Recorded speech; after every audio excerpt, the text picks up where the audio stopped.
두 번째 질문을 보도록 하겠습니다. 기존의 건축물에 불법으로 연결 증축된 건축물을 해체할 경우에 연면적을 산정하는 기준은 어떻게 됩니까?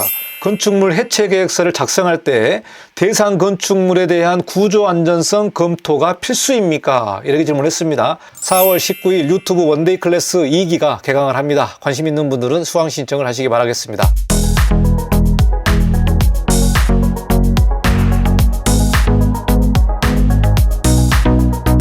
네, 안녕하십니까. 이건용 건축사입니다. 이번 시간은 건축물 해체 관련된 지리외신 5번째 시간을 공부해 보도록 하겠습니다. 최근에 현장에서 위반 건축물에 관련된 해체 문의가 있는데요. 위반 건축물도 해체 인허가 대상인지 이 질문을 좀 공부해 보도록 하겠습니다. 그리고 해체 계획을 작성을 할 때에 구조안전성 검토라는 부분이 있는데요. 이 구조안전성 검토가 필수적으로 꼭 해야 되는지 아니면은 안 해도 되는지 이 부분을 가지고 국토부에 답변을 좀 보도록 하겠습니다. 첫 번째 질문을 보도록 하겠습니다. 규모를 달리하는 두 건축물이 연결 통로로 연결되어 있어서 건축물 대장상에는 하나의 건물로 등재되어 있는 경우에 각 건축물 규모에 따라 허가 또는 신고를 구분하여 인허가를 진행할 수 있습니까? 이렇게 질문했는데요.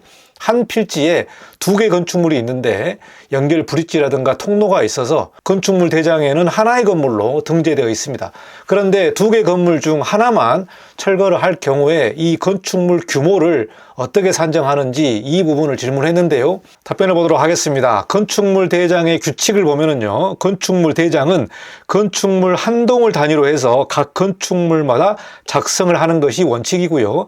부속 건축물이 있는 경우에는 그 부속 건축물은 주된 건축물 대장에 포함해서 작성해야 한다고 건축물 대장에 관련된 규칙에 나와 있습니다. 그래서 이 내용은 건축법이 아니라 건축물 대장에 관련된 규칙을 봐야 되기 때문에 부속동이 있는 경우에는 그 부속동 건축물은 주된 건축물, 그러니까 주 건축물 대장에 포함해서 작성을 해야 한다고 나와 있습니다. 그리고 하나의 대지에 두 개 이상의 건축물이 있는 경우에는 총괄 표제부를 작성해야 됩니다. 그런데 여기서 부속 건축물을 제외한다 이렇게 나와 있죠. 그렇기 때문에 하나의 필지에서 두 개 건축물이 있더라도 건축물 대장은 하나로 작성을 해야 됩니다. 그래서 해체 관련된 답변을 보면은 건축물의 형태상 분리되어 있더라도 건축물 대장상 하나의 건축물로 등재되어 있다면 하나의 건축물로 보겠다 이 내용이 되겠고요. 각 동별 별도의 허가 또는 신고를 진행할 수 없고 하나의 건축물로 봐서 하나의 허가건으로 진행을 해야 된다고 답변이 나와 있습니다. 그러니까 건축물이 두 동이 있는 경우에 브릿지로 연결이 되어 있더라도 이 건축물 대장에 하나로 되어 있다면은 각각으로 보는 게 아니라 한 건으로 보고 허가를 진행해야 된다. 이 내용을 잘 참조하시기 바라겠습니다. 두 번째 질문을 보도록 하겠습니다. 기존의 건축물에 불법으로 연결 증축된 건축물을 해체할 경우에 연면적을 산정하는 기준은 어떻게 됩니까? 여기서도 첫 번째 질문하고 유사한 내용인데요. 만약에 본 건물이 있고요. 불법으로 하나의 건물을 또 만들었습니다. 그리고 이 불법 건축물과 연결을 해서 한 건물로 사용하고 있는 경우에 이 불법 건축물을 해체할 경우 연면적에 산정이 되는지, 그리고 또 위반 건축물인데 위반 건축물을 해체할 때도 인허가 대상에 포함되는지 이 질문이 되겠습니다. 위반 건축물은 건축물 관리법에 따라서 건축물의 해체 허가나 신고 대상에 해당이 됩니다. 그래서 위반 건축물도 건축물 해체 허가 신고 대상에 속한다. 이 부분을 말씀드리고요. 위반 건축물이 기존의 건축물에 연결 증축된 경우에는 기존 건축물과 위반 건축물은 하나의 건축물에 해당이 된다. 이렇게 답변이 나와 있습니다.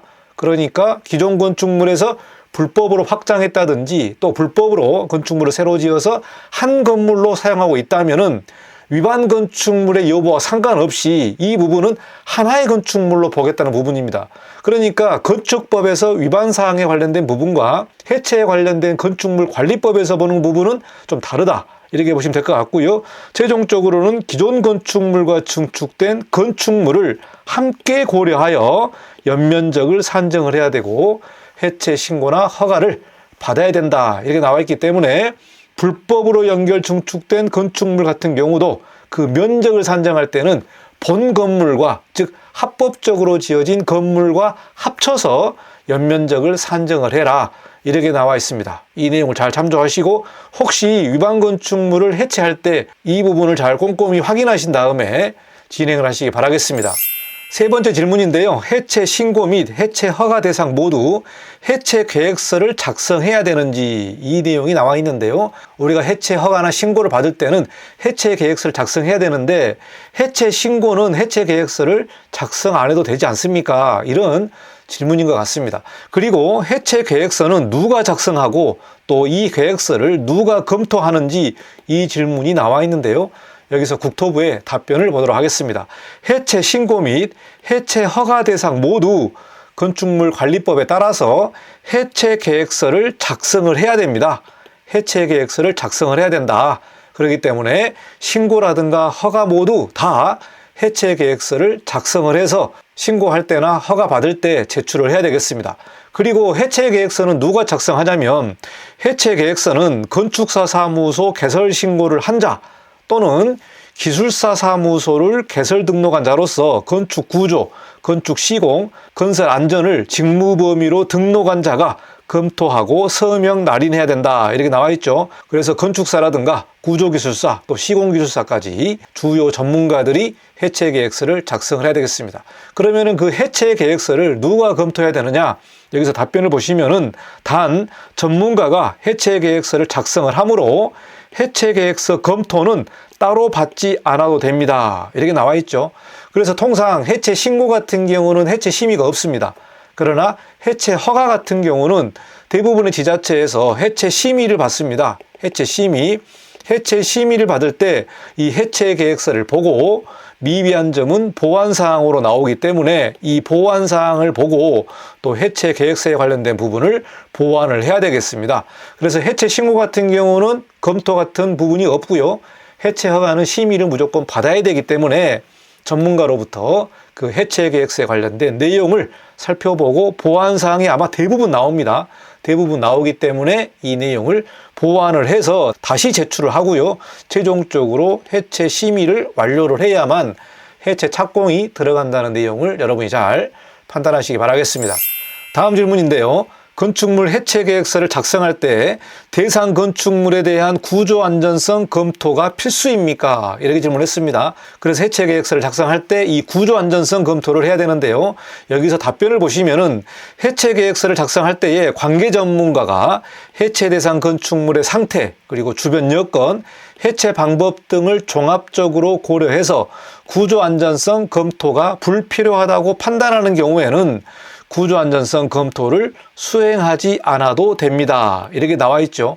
그런데요, 구조안전성 검토를 꼭 해야 되는 그런 사항들이 있기 때문에 그 내용을 좀 살펴봐야 될 것 같습니다. 다만 건축물 해체 계획서 작성 및 감리 업무에 관한 기준을 보시면은 지하 건축물을 해체하거나 건축물에 장비를 올려서 해체하는 경우 그리고 허가권자가 필요하다고 판단하는 경우에는 대상 건축물에 대한 구조안전성 검토를 해야 합니다. 이렇게 단서 조항이 나와 있습니다. 그러면은 건축물 해체 계획서 작성 및 감리 업무에서 구조안전성 검토를 꼭 받아야 되는 대상과 또 받지 않아도 되는 그 대상을 좀 자세히 한번 살펴보도록 하겠습니다. 해체 계획서가 일반적으로 구조안전성 검토를 수행하는 건축물 이렇게 국토교통부에서 답변이 나왔습니다. 여기서 보시면은 6개 항목으로 구조안전성 검토 대상에 나와 있는데요. 첫 번째는 건축물에 장비를 올려서 해체하는 건축물, 아마 3층 이상의 건축물 같은 경우는 장비가 올라가서 옥상부터 이렇게 해체를 하면서 내려오는 그런 방식으로 해체를 하는 경우가 일반적입니다. 저층 같은 건물들은 장비가 건축물 위로 올라가지 않기 때문에 여기에 해당이 안 될 수도 있습니다만은 대부분의 도심에서 철거하는 부분은 장비를 올려서 해체를 하기 때문에 구조안전성 검토를 받아야 되겠습니다. 두 번째는 전이층이 있는 건축물, 지상에서 해체하는 경우에 해당. 전이층이 있는 건축물이 뭐죠? 우리가 필로티 건축물 같은 경우가 전이층의 건축물이 되겠습니다. 그래서 1층은 라멘 구조로 기둥이 있는데 2층, 3층 같은 경우는 내력벽식으로 다가구라든가 다세대 이러한 건축물이 있는 경우는 전이층이 발생할 수밖에 없죠. 이런 경우에는 구조안전성 검토를 받아야 되고요. 세 번째는 지하 건축물, 지하가 있는 건축물은 해당이 됩니다. 네 번째는 특수구조 건축물인데요. 기둥의 경관이 20m 이상인 장스판이 있는 건축물, 그리고 PB 구조 건축물 같은 경우는 구조 안전성 검토를 받아야 되겠습니다. 다섯 번째는 전도, 폭파하여 해체하는 건축물, 그리고 여섯 번째, 허가권자가 검토가 필요하다고 판단한 건축물 같은 경우는 구조 안전성 검토를 받아야 되는데요. 허가권자니까 해당 구청장이라든가 군수, 시장 이런 부분들이 허가권자가 되겠죠. 그래서 허가권자가 지자체별로 이 내용을 또 판단하기 때문에 여기서 해체에 관련된 구조 안전성 검토는 지자체, 조례 같은 부분이나 또 기준을 여러분이 살펴보고 업무를 진행하셔야 될 것 같습니다. 다음은 구조안전성 검토 미수행 사례, 그러니까 구조안전성 검토를 받지 않아도 되는 그런 사례를 설명을 하고 있는데요. 첫 번째는 해체 작업을 할 때에 건축물의 전도나 붕괴가 발생해서 인접 건축물 및 보행자에게 피해가 발생할 우려가 없는 경우, 그러니까 뭐 도심이 아니라 교외 지역이라든가 주변에 건축물이 없고 보행자 통행이 없는 경우, 말 그대로 건물이 무너지거나 붕괴돼도 크게 피해가 없는 그런 해당 사이트가 되겠습니다. 여유 부지가 많은 저층 건축물을 지상에서 굴착기를 이용하여 해체하는 경우에는 구조안전성 검토를 받을 필요가 없다. 두 번째는 소규모 건축물, 농가주택 같은 경우가 해당되겠습니다. 단독주택이라든가 오래된 건축물, 작은 건축물 같은 경우가 해당되는데요. 소규모 건축물을 지상에서 굴착기 등의 장비로 해체하는 경우는 구조안전성 검토가 필요 없다. 그리고 해체 단계별 구조안전성 검토가 해체 공사의 안전을 확보하는데 의미가 없는 경우, 그러니까 뭐 특별히 보행도 없고 주택도 작고 이런 내용들, 그 부분은 구조안전성을 받을 필요가 없을 것 같습니다. 해체 구간이나 순서 구분에 의미가 없는 소규모 건축물, 특히 시골에 있는 농가주택 같은 경우는 뭐 단층 건물들이 많기 때문에 그냥 굴착기가 바로 해체를 하는 경우들이 많습니다. 이런 경우도 구조안전성 검토가 필요 없습니다.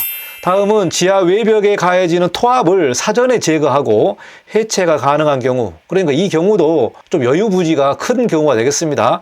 여유 부지가 많은 지하 1층 규모의 건축물을 주변 터파기를 한 다음에 해체하는 경우가 해당이 될 것 같습니다. 그러니까 뭐 시골이라든가 지방이라든가 큰 야외에서 건축물을 철거할 때에 여유 부지가 상당히 많은 경우는 해당이 된다. 이 부분을 살펴보시고요.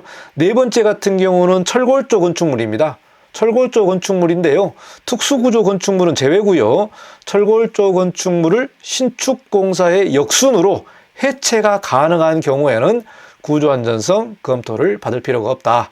예를 들어서 이동식 크레인 등이 건축물의 주요 구조부, 그러니까 보라든가 기둥을 인양한 상태에서 해체하는 경우, 이런 내용들은 구조안전성 검토를 받을 필요가 없겠습니다. 그래서 이 내용을 잘 확인하시고 해체 업무를 진행하시면 될 것 같습니다. 여기까지 5번에 걸쳐서 건축물 해체 공사 주요 질의외신을 공부했습니다. 국토교통부에서 2024년 12월에 지자체 학교시설, 국방 군사시설 이와 관련된 내용을 발간을 했는데요. 제가 여기까지 해체 공사에 관련된 질의외신을 마치도록 하겠습니다. 그리고 나머지 질의외신은 국토부 질의답변 이 자료를 여러분이 다운받으셔서 자세히 한번 살펴보시고요. 그 내용을 보니까 대략 한 33페이지 정도 됩니다. 이 자료가 상당히 방대한 자료인데 대부분이 이제 건축사 사무소에서 해체 감리 지정이라든가 공사장에 나가는 부분이라든가 이렇게 구체적으로 업무에 관련된 내용들이 많기 때문에 여기까지 질의외신을 마치고 구체적이고 테크니컬한 부분은 여러분이 자료를 다운받아서 자세하게 공부하시기 바라겠습니다. 여기까지 해체 관련된 질의외신을 마치고요. 다음에 또 다른 영상으로 공부를 해보도록 하겠습니다. 감사합니다. 이관영 건축사였습니다. 여러분의 구독이 강의의 힘입니다. 구독해서 꼭 공부를 해보시기 바라겠습니다. 감사합니다.